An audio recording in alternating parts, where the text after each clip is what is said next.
So, when it comes to building our own personalized glossary, where do we begin?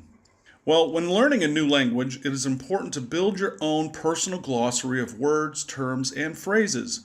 Only you know what you don't know. It's also kind of important to keep in mind that you also don't know something unless you know it like you know your own birth date.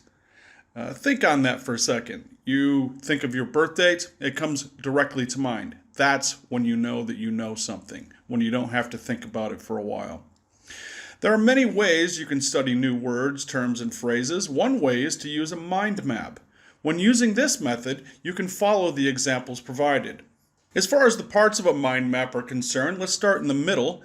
In the middle, we would put the word that is being studied. You can also put a phrase or a term. So you put that in the middle. And then on the top, you would put the definition of what that word, phrase, or term means. And on the right, you would put either something similar in meaning or a synonym if it's a word. And on the left, you would put an antonym.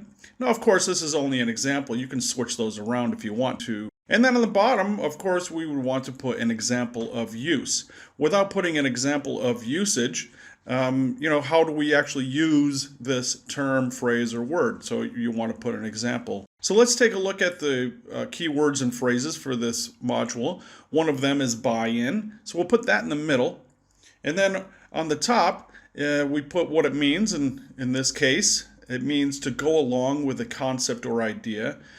Buy-in can mean a couple different things, but remember we're talking about in context. So in the context of this lesson, it means to go along with a concept or idea. On the right, we put the synonym support, and then on the left, we put oppose. So buy-in also means support, the opposite of which is oppose. We oppose something if we don't buy into it. And then on the bottom, an example of use is we will need buy-in from our colleagues to get this project to succeed. In other words, our colleagues need to support us in order to make this project succeed. Drawing mind maps out, looking up the definitions, antonyms, or the opposites, the synonyms or same meanings, and proper use, as well as writing everything, contribute to how you learn and how you remember. When studying single words, it's also a good idea to look at their many forms, such as if it's a noun, what it would take as a verb, as an adjective, and as an adverb. And sometimes there are multiple words for each of these forms. Not every word will have every form, however. For example, in word list 1, one of the words is consultant. This word has two other noun forms, a verb form and an adjective form, but does not have an adverb form. When making your personal glossary, you can make a table with all 4 word form headings.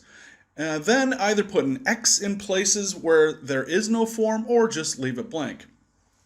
For example, with consultant, we put in the noun category, we have consultant, and also consultation and consultancy. As a verb, it is consult, to consult. And then as an adjective, it's consultative. We don't really use consultative very much, but it is an actual word. And this word does not have an adverb form. A good online resource for definitions and word forms is actually a very simple website, www.vocabulary.com/dictionary. I found that to be a very good site. You can also use a table format to help you remember. We have provided you with different word lists. We have 3 different word lists that we have provided with Module 1. We recommend that you make mind maps for the words and phrases that you do not know, and to simply fill in the tables for the words and phrases that you already know so that your brain relates them to professional language. As you know, different words and phrases can have different meanings, depending on the context in which they are used. Therefore, it is important for this course to relate words and phrases that are used in the context of business and professional situations. Some of these words could be used in other contexts, other situations, but remember, because of the course, only focus on how they are used in relation to business and professional situations. Now, building a personalized glossary, let's take a quick look at the table and how to fill these in. If you recall, in lesson 1, we went over a list of 10 key words and phrases, as well as their definitions and examples of their uses. Now, we invite you to follow the examples provided in lesson 1 to fill in the 3 word list tables provided. Here is an example of how to complete the word list tables. Let's start with best practice, which is on word list 1.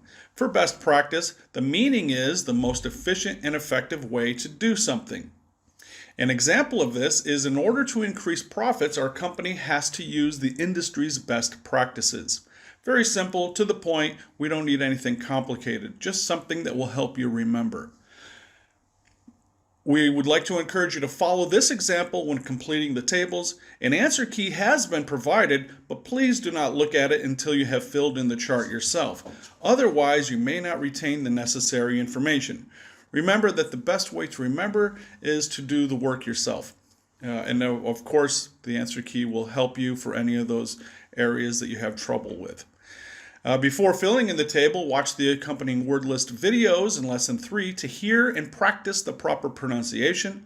You may also want to add the word list audio files to your mobile device so you can listen to and practice saying the words at any time that becomes convenient. You never know when some spontaneous free time will spring up.